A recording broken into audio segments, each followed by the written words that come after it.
Hey folks, David Stewart here. I heard you guys liked my peanut butter cookies last time, so now we're going to make some more cookies, this time almond cookies.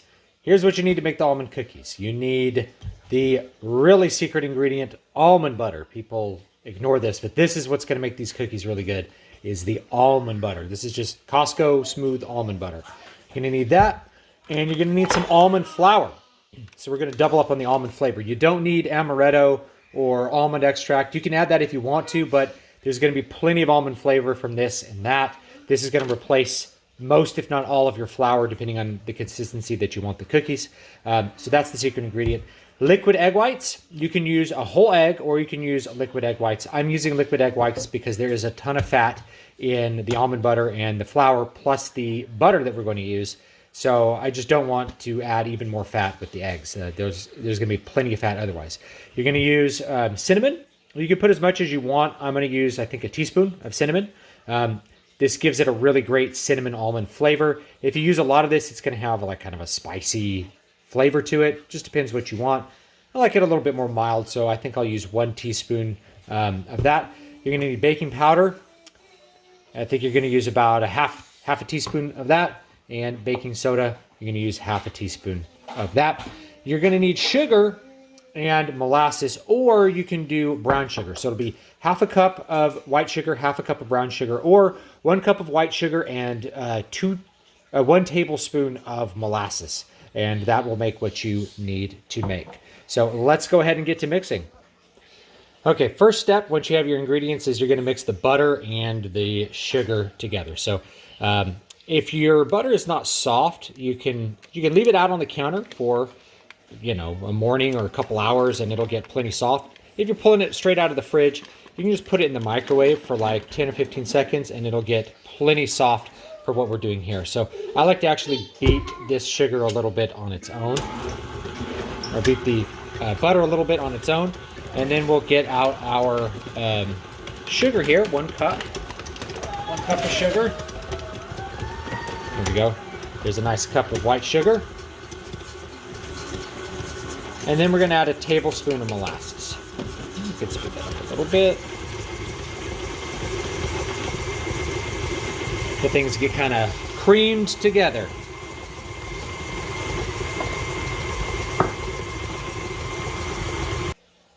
Okay, next we're going to add a tablespoon of molasses. Slowly get the molasses in there. That's all the molasses you're going to need. What's up, baby girl?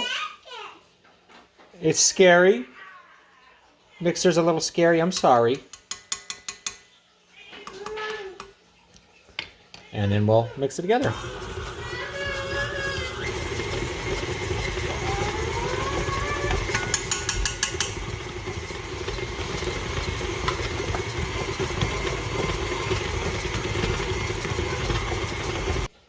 Okay, make sure to scrape the bowl before we start putting the other stuff in, just to get all the butter and stuff off the sides and get everything kind of more homogenized with that molasses, because you'll see some of it's kind of sticking to the bottom here. We really want to get that broken up and mixed together a little bit better.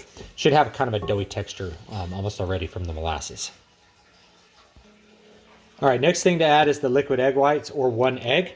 So if you're using egg whites, 1/4 cup of egg whites is what you will need for this recipe. You don't really need more than that. If it comes out drier at the other side, you can add more egg whites to it. But if it's a good texture and not too dry, you can just leave it at 1/4 cup.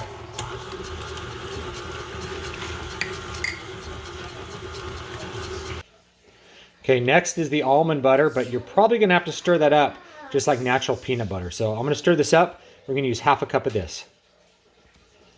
All right, there's a half a cup of almond butter. This is a little bit more liquidy because it's kind of near the top of the jar, but it should come out okay. It's going to be kind of hard to get out of there because it goes out real slow. So you may have to dig it out with a spoon, and that's totally okay and normal to get it into the cookies.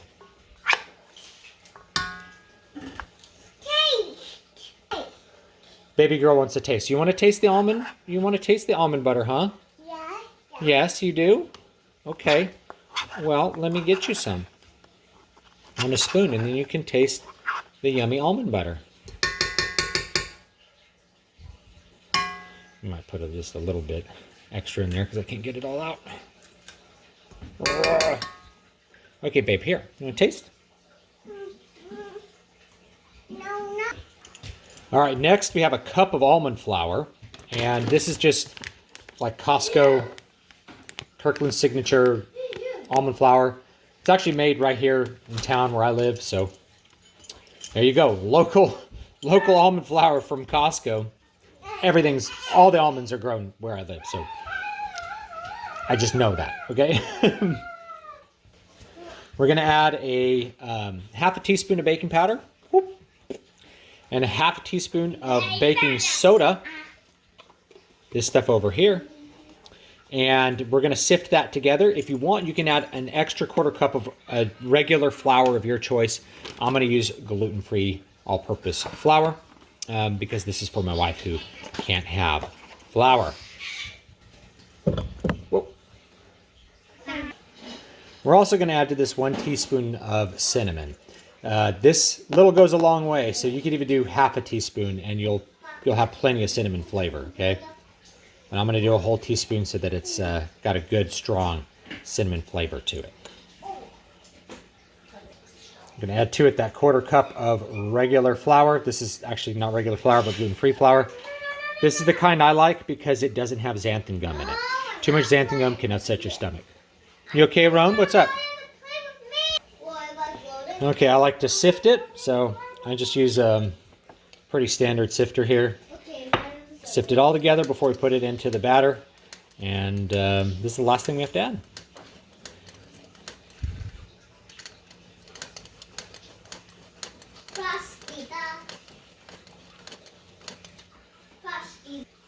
Now when you're using almond flour, there's usually going to be a little bit at the bottom that doesn't sift so good.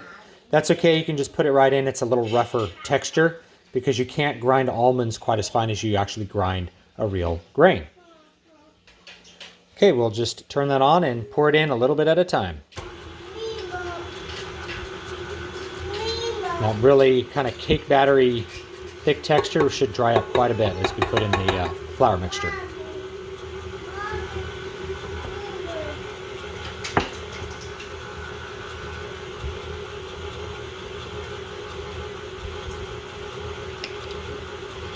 If you want to, you can stop and scrape the sides with a spatula. That'll help a little bit too. So I'm going to do that real quick. And we'll just scrape the sides a little bit, get all the fat off, and down towards the middle. You want to get that fat really evenly mixed into the mixture and not sticking up on the sides of the bowl where it can't do any good in your recipe.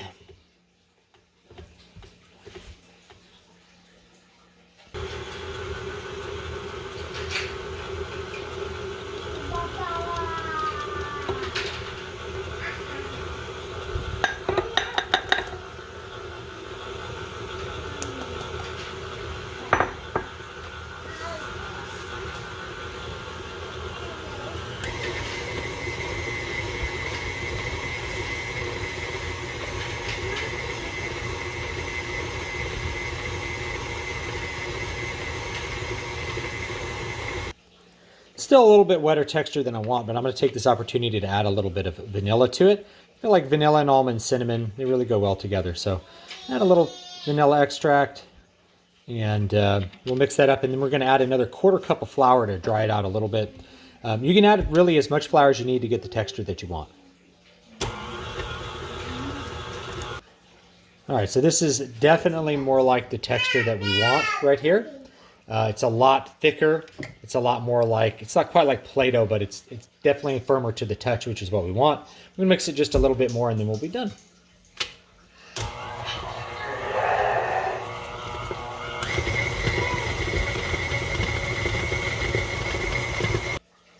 Okay, so that's what our dough looks like. Now, technically the next step before we bake them is to refrigerate this for about 20 minutes plus. Just to get the dough really firm and easy to work with because this is pretty fatty, wet dough.